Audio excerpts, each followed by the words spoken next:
On to Mr. Schwartz. Good evening. I've listened during the last few village board meetings to statements made by certain village board members, specifically the old village board members and CA rep who were carryovers to this present board. They have consistently resisted adopting new election disclosure rules, claiming they need more time to listen to residents.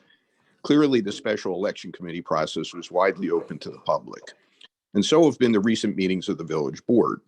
But this sudden interest in more listening to the residents is baffling, since the same village board members, including our CA rep, did not listen to what the public overwhelmingly wanted when the residents were opposing the Kimco rezoning petition. I know this since I represented the interests of the vast majority of interested residents during the entire zoning board case for several years. And during that time, the same old village board members specifically ignored the letter opposing the apartment signed ultimately by approximately 450 residents that I wrote. That letter was presented to the village board and later to the zoning board. In fact, not only did they ignore that letter, but they actually adopted a position contrary to that letter and did so outside of public meetings. And they also apparently were communicating with Kimco outside of the public process. And somehow after the new present village board was elected, there's no record of those Kimco communications. So clearly the members of our village board and our CA rep who are trying to either stop or delay election reform must have a further agenda.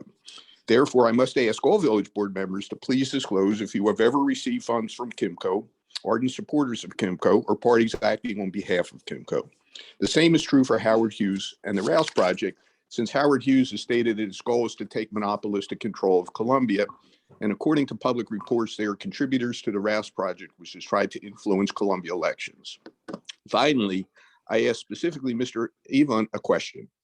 I understand you're now a candidate for our county council and you're apparently receiving substantial political contributions.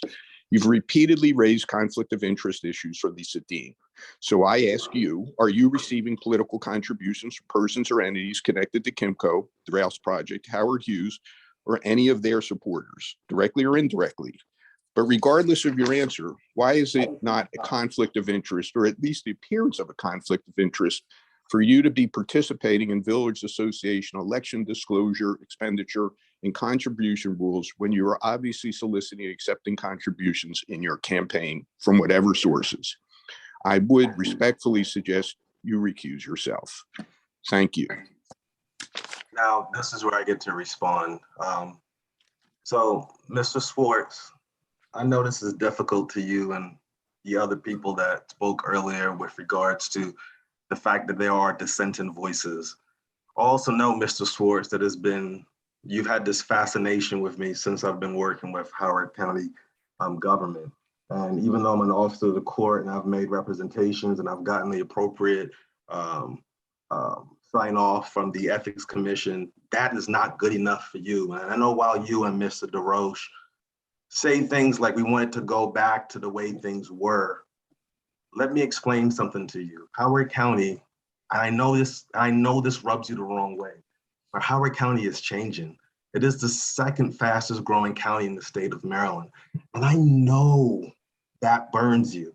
And I know that the fact that there has to be some change is something that really gets under your skin.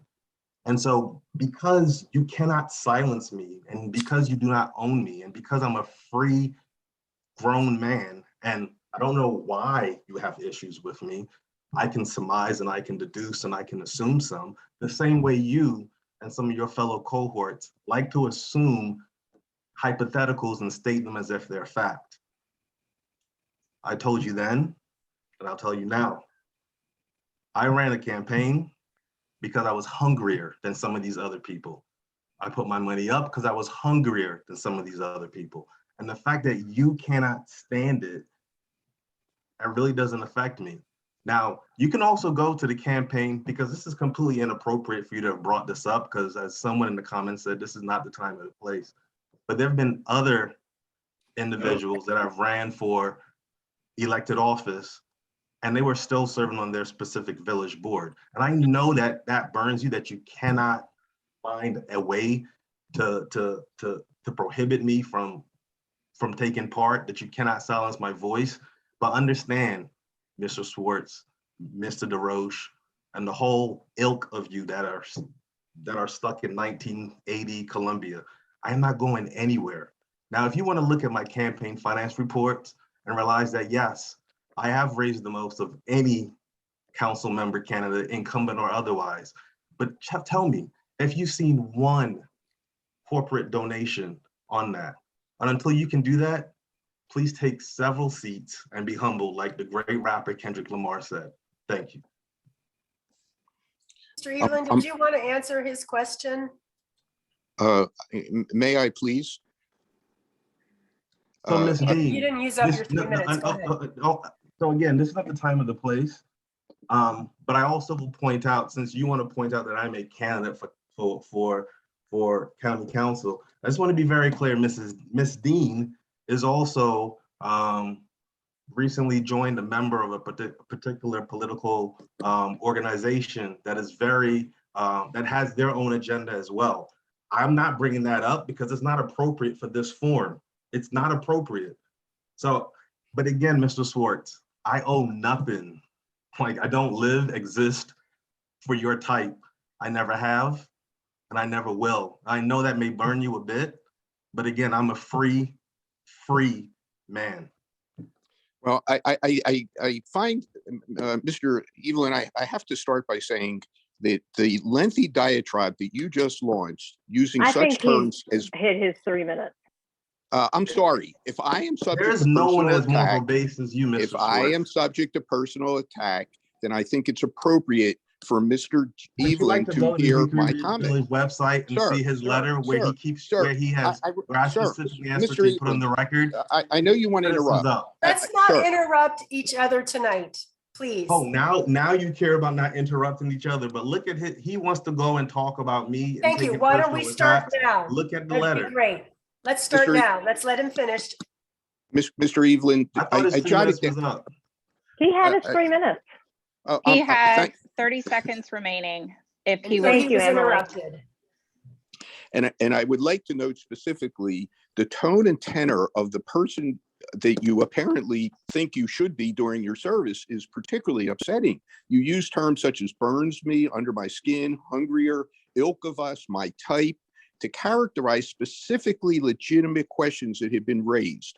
And if you think they are not, then it just creates further concern about the role that some of you may be playing in this entire process. Because I can tell you, I represented the interests of the residents in this community. You did not.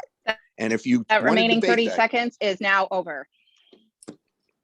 If you wish to attack, I ask only that you do so outside of this kind of public forum.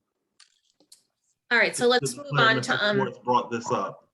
Well, and at no point will Mr. Swartz, Mr. DeRoche, Ms. Dean, and the whole ilk ever be able to control me. I need you to get that through your head, Mr. Swartz. As you've had, we can go to the Hickory Ridge Village website and look at all the documents that are on there where he specifically has tried to impugn my character over and over again. Thank you, Mr. Evelyn. Can we move on with our residents, please? okay, next in the queue is Jim Lesh.